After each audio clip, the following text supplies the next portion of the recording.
పిఠాపురం పేరు గొప్ప ఊరు దెబ్బ అని చందంగా మారుతోంది. అక్కడ పరిస్థితులు ఆ రీతిని కనిపిస్తున్నాయి.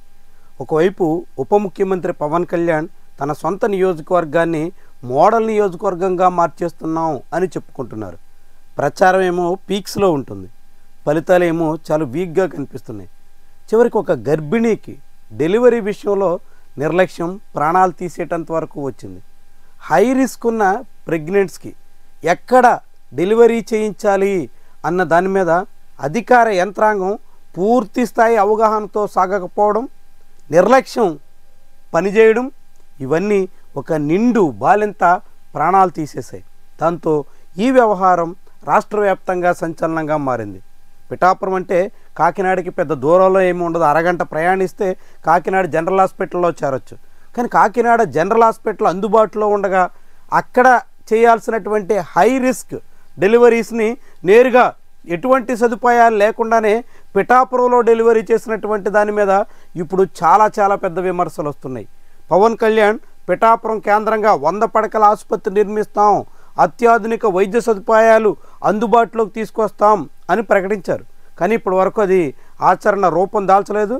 శంకుస్థాపన చేసి ప్రస్తుతానికి పనులు వేగవంతంగా సాగకపోవడంతో ఇంకా అరకొర సదుపాయాల మధ్య వైద్యం అందించాల్సి వస్తుంది.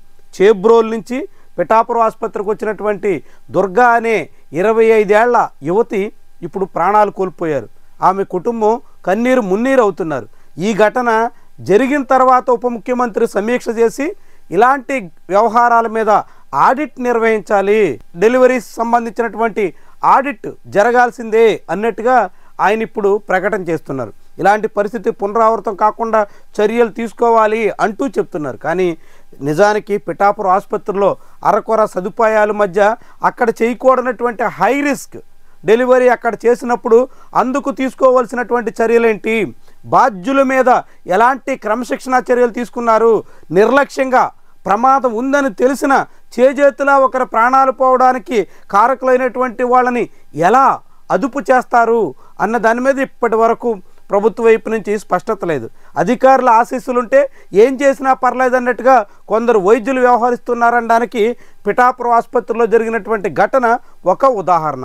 ఇలాంటి పరిస్థితులు పిఠాపురంలో ఉంటే దాన్ని చక్కదిద్దడం కోసం ఉప ముఖ్యమంత్రి మరింత శ్రద్ధ పెట్టాల్సినటువంటి పరిస్థితులు ఉన్నాయి. ముఖ్యంగా అటు గొల్లప్రోలు, ఇటు ఉప్పాడ, కొత్తపల్లి సహా 3 మండలాలకి కేంద్రంగా ఉన్న పిఠాపురంలో అనేక మంది నిత్యం వచ్చే ఆసుపత్రిలో సదుపాయాలు కరువు అవ్వడం చాలా ఆందోళన కలిగిస్తున్నటువంటి విషయం.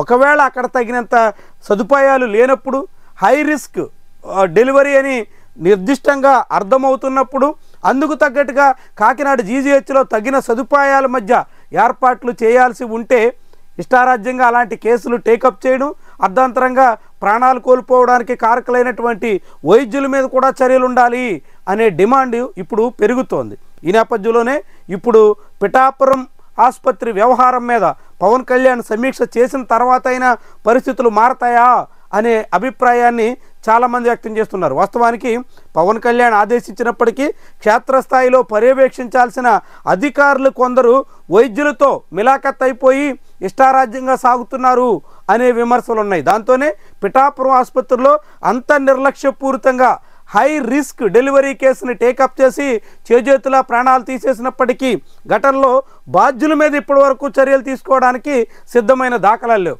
మరి ఇప్పటికైనా ప్రభుత్వ పెద్దలు ఆలోచిస్తారా?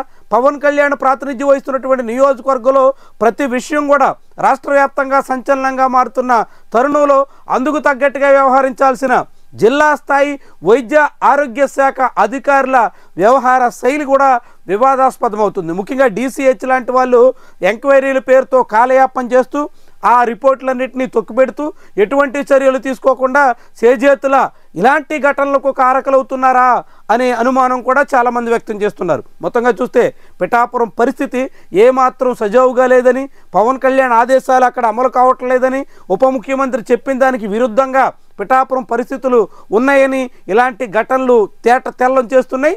మరి ఇది ఎప్పటికీ చక్కదిద్దుతారు, ఎలా ఈ వ్యవహారాలకి ముగింపు పలుకుతారు అన్నది ముఖ్యమైనటువంటి విషయం.